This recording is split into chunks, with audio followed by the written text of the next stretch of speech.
पुण्यातील स्वारगेट डेपो बलात्कार प्रकरणातील आरोपी दत्ता गाडे गेल्या 2 दिवसांपासून फरार आहे। मात्र त्याचा शोध घेण्यासाठी गेलेल्या पोलीस पथकाला आणि ग्रामस्थांच्या पथकाला परत येण्याच्या सूचना देण्यात आल्या आहेत।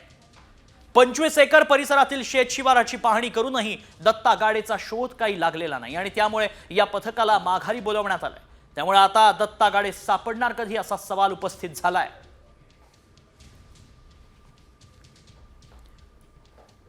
आपण हे 3 दृश्य पाहतोय। 100 पोलिसांचा एक पथक शोधण्यासाठी रवाना करण्यात आलं होतं। गाडेच्या शोधात अख्खं गाव लागलं। डॉग स्क्वॉडही शेतात आलं। वरती आकाशात ड्रोनही घिरट्या घातल्या, मात्र गाडे काही सापडलेला नाही। गाडे आहे कुठे असा सवाल या निमित्तानं उपस्थित झालाय। एकीकडे बीड प्रकरणातील मस्साजोग प्रकरणातला कृष्णा आंधळे फरार आहे, तर आता गाडे देखील पोलिसांना सापडत नाहीये। त्यामुळे दत्ता गाडे कुठे आहे असा सवाल उपस्थित होतोय। पुण्याच्या स्वारगेटमध्ये बलात्कार केल्यानंतर दत्ता गाडे हा शिरूरच्या गुन्हाट या गावात आला। त्यानंतर पुणे पोलिसांची टीम या ठिकाणी शोध मोहीम करत होती। दिवसभर हे सर्च ऑपरेशन करण्यात आलेले आहे।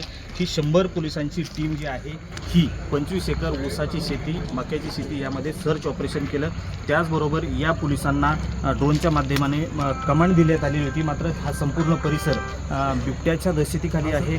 त्यामुळं मोठी आव्हानं या पोलिसांसमोर होती। ग्रामस्थांच्या मदतीने ही शोध मोहीम या ठिकाणी सुरू होती। मात्र अंधार पडल्यानंतर बिबट्याची भीती असल्यामुळे या ठिकाणी ही शोध मोहीम थांबवण्यात आलेली आहे। पोलिसांची ही 100 पोलिसांची जी तुकडी या ठिकाणी आली होती ही पुन्हा पुण्यामध्ये रवाना केली जाणार आहे। त्यामुळं खरं तर दत्ता गाडेचा शोध घेत असताना पोलिसांचं हे पथक पुन्हा पुण्यामध्ये रवाना होणार आहे। त्यामुळं दत्ता गाडे हा सापडणार कधी असा प्रश्न या निमित्ताने विचारला जातोय। राज्यभरामध्ये याचे पडसाद कुठेतरी उमटताना दिसत आहेत। तरुणीवरती बलात्कार होतो, त्यानंतर हा आरोपी घरात येऊन 5 तास थांबतो, त्यानंतर रात्रीचा मुक्काम हा शेत शिवारात करतो। मात्र अजूनही तो पोलिसांच्या हाती का लागत नाही हा प्रश्न या निमित्ताने विचारला जातोय। रोहिदास गाडगे, साम टीव्ही न्यूज, शिरूर, पुणे। गुन्हाट गावात नेमकं पोलिसांनी काय केलं ते आपण पाहतोय। पोलिसांचं पथक आता माघारी येत आहे, कारण दत्ता गाडे काही सापडलेला नाहीये। शोध मोहीम अखेर थांबवावी लागली आहे।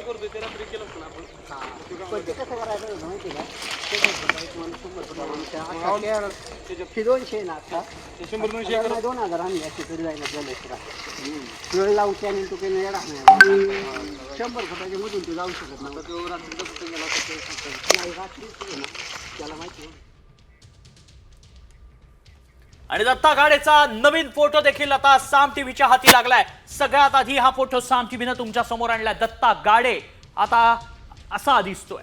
त्यामुळे दत्ता गाडे तुमच्या आसपासच्या परिसरात जर तुम्हाला आढळला, सापडला, तर तुम्ही तातडीनं पोलिसात तक्रार करा। दुसरीकडे पोलिसांनीही इनाम जाहीर केल्याचं पाहायला मिळालंय। 1 लाख रुपये दत्ता गाडेचा पत्ता सांगणाऱ्याला दिलं जाणार आहे।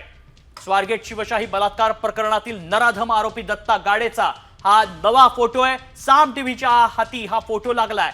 फरार आरोपी दत्ता गाडे कसा दिसतो हे तुम्ही साम टीव्हीवर पाहताय।